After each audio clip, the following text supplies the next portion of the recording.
Hello दोस्तों, क्या आपको पता है हाल में ही यूनिवर्सिटी कॉलेज ऑफ लंदन ने एक न्यू थ्योरी को अनवेल किया है जो quantum mechanic and relativity theory को जोड़ने का प्रयास करती है। और आज के वीडियो में हम इसी रिसर्च के बारे में एक्सप्लेनेशन करेंगे।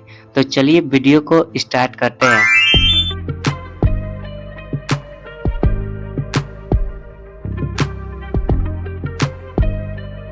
तो फ्रेंड्स, फर्स्ट ऑफ ऑल हम quantum mechanic and relativity theory को समझते हैं। दोस्तों, क्वांटम मैकेनिक यह फिजिक्स का एक ऐसा ब्रांच है जिसमें किसी मैटर के माइक्रो पार्टिकल्स जैसे इलेक्ट्रॉन, प्रोटॉन एंड फोटॉन्स के नेचर को स्टडी किया जाता है। इस क्वांटम मैकेनिक्स के थ्रू एनर्जी का जब ट्रांसफॉर्मेशन होता है तो वो फोटॉन के फॉर्म में होता है और इसके थ्रू माइक्रो पार्टिकल्स में सुपरपोजिशन रहता है, मतलब पार्टिकल्स एक ही टाइम पे अलग अलग लोकेशन पे हो सकता है। इसके थ्रू पार्टिकल्स के डुअल नेचर होते हैं, पार्टिकल एंड वेव। एक और इंटरेस्टेड कॉन्सेप्ट ये है कि यदि दो पार्टिकल्स एक दूसरे से कभी मिल जाते हैं तो वो कितना भी दूर चले जाएं, पहले पार्टिकल की एक्टिविटी दूसरे पार्टिकल को अफेक्ट करती है। दोस्तों, इस ब्रांच के स्टडी से साइंस में मॉडर्न टेक्नोलॉजी इन्वेंट किया गया है, जैसे लेजर, ट्रांजिस्टर, एमआरआई एटसेट्रा। दोस्तों, अब चलिए आइंस्टाइन के रिलेटिविटी थ्योरी को समझते हैं। दोस्तों, ये थ्योरी मुख्य रूप से टू थ्योरी पे डिपेंड करता है। फर्स्ट है स्पेशल रिलेटिविटी एंड सेकंड है जनरल रिलेटिविटी। दोस्तों, स्पेशल रिलेटिविटी थ्योरी को आइंस्टाइन ने 1905 में एक्सप्लेन किया था। इसके थ्रू फिजिक्स के सभी रूल सभी व्यक्ति के लिए एक समान होते हैं, चाहे वो व्यक्ति रेस्ट पोजीशन में हो या मोशन में हो। स्पेशल रिलेटिविटी के थ्रू कोई भी पर्सन चाहे कितने भी स्पीड से गति कर रहा हो, उसके लिए लाइट का स्पीड 3 लाख किलोमीटर पर सेकेंड ही होगा।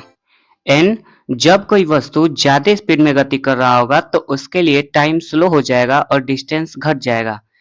इस इंसिडेंट को time deletion and length contraction कहते हैं। दोस्तों, इसके थ्रू एनर्जी एंड मैटर एक दूसरे में बदल सकते हैं और उन्होंने एक समीकरण भी दिया था, E बराबर mc²। अब चलिए जनरल रिलेटिविटी को समझते हैं। दोस्तों, इस थ्योरी को आइंस्टाइन ने 1915 में एक्सप्लेन किया था। उन्होंने बताया कि बड़े द्रव्यमान वाली वस्तुएं जैसे ग्रह और तारे यूनिवर्स टाइम को मोड़ती हैं। Universe time is space time, और यूनिवर्स में स्पेस टाइम के मुड़ने से ही ग्रेविटेशन फोर्स को महसूस किया जाता है। दोस्तों, आइंस्टाइन का रिलेटिविटी थ्योरी फिजिक्स की मोस्ट इम्पोर्टेंट थ्योरी है। इसके बिना यूनिवर्स के स्ट्रक्चर एंड मूवमेंट को समझना मुश्किल होगा, और नहीं तो quantum mechanic and relativity theory modern physics के टू पिलर कहे जाते हैं। दोस्तों, क्या आपको पता है हाल में ही यूनिवर्सिटी कॉलेज ऑफ लंदन ने एक न्यू थ्योरी को अनवेल किया है जो quantum mechanic and relativity theory को जोड़ती है। दोस्तों, इस रिसर्च में यह बताया गया है कि यदि स्पेस टाइम का नेचर क्वांटम नहीं है तो स्पेस टाइम में रैंडम फ्लक्चुएशन होना चाहिए जिसका साइन दिखना चाहिए।